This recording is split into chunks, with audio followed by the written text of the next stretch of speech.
Bonjour à toi, c'est Madame Isabelle. Alors aujourd'hui, je suis super contente de te présenter le projet Mon tournesol géant. Alors, en lien avec cette activité, je te présente l'artiste Vincent Van Gogh. Est-ce que tu connais Vincent Van Gogh? Eh bien, Vincent Van Gogh, c'est un artiste très important. Pourquoi? Parce qu'il est connu à travers le monde. Il est né en 1853 et il est mort en 1890. Il était d'origine hollandaise. Donc, voici quelques-unes de ses peintures. Observe bien ses couleurs. Jaune foncé, orangé, il aimait beaucoup le bleu outre-mer, le mauve, euh, et il aimait beaucoup aussi peindre les tournesols.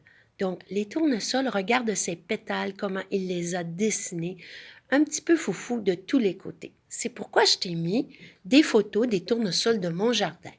Je veux que tu observes bien la forme des pétales, la forme des feuilles, des tiges, les couleurs et surtout, je veux que tu t'amuses à sortir de ta zone de confort et à dessiner des pétales qui iront un petit peu dans tous les sens pour que ça soit original.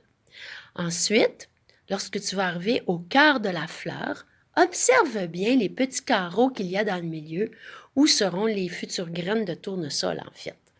Donc, avec les pastels secs, un petit peu plus tard, on va les dessiner ces carreaux-là. Et ici, regarde la feuille comme elle est géante. Et ce que j'adore, c'est qu'elle est faite en cœur. La forme est comme un gros cœur. Alors, tu vas être capable de dessiner des gros cœurs pour faire les feuilles. Ici, je te présente une de mes peintures que j'ai réalisée avec de la peinture à l'huile et des spatules. J'adore travailler la peinture à l'huile avec les spatules et les pinceaux. Tu pourras aussi décider de dessiner ton tournesol qui regarde vers le haut, un peu de côté, comme ça, en position de côté, ou qui regarde vers le bas, donc de côté également. Et ici, c'est une autre de mes peintures que je t'ai mis pour te montrer que le centre de ta fleur peut avoir des couleurs différentes de la réalité. Donc, tu pourras ajouter les couleurs qui te plairont. Donc, voici ton croquis, crayon de plomb Sharpie. Amuse-toi, dessine des pétales différentes. Tu as le droit d'effacer, tu le sais, je te le dis toujours. Ça peut pas toujours être beau du premier coup. L'important, c'est de ne pas se décourager. Et tu pourras le colorier avec des couleurs chaudes et froides. Donc, tu fais les pétales en jaune et orange. Si tu as un grand rouleau de papier, tu peux en dérouler une longueur d'à peu près 3-4 pieds.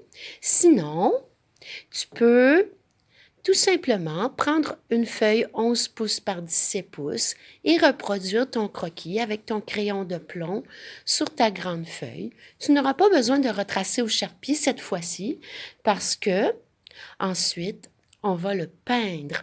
Donc, avec de la gouache, tu vas peindre ton tournesol en essayant de faire des dégradés dans tes pétales, en utilisant le jaune et le orange, et dans le ciel, le bleu, le mauve et le turquoise. Et à la toute fin, on va retoucher avec des pastels secs. Donc, si tu n'as pas de pastels secs à la maison, ce n'est pas grave. Sinon, eh bien, nous, ici à l'école, on les retouche avec le pastel sec. Et puis ensuite, je t'ai mis plein d'œuvres des élèves des années passées pour que tu puisses bien observer tous les différents tournesols que ça a donné. Parce que chaque élève a fait un tournesol, mais remarque bien, il n'y en a pas un qui est pareil. Donc, je te laisse observer. Je veux que tu t'amuses, que tu crées le plus beau tournesol que tu n'auras jamais créé. Et j'ai bien hâte de te revoir. Bye bye!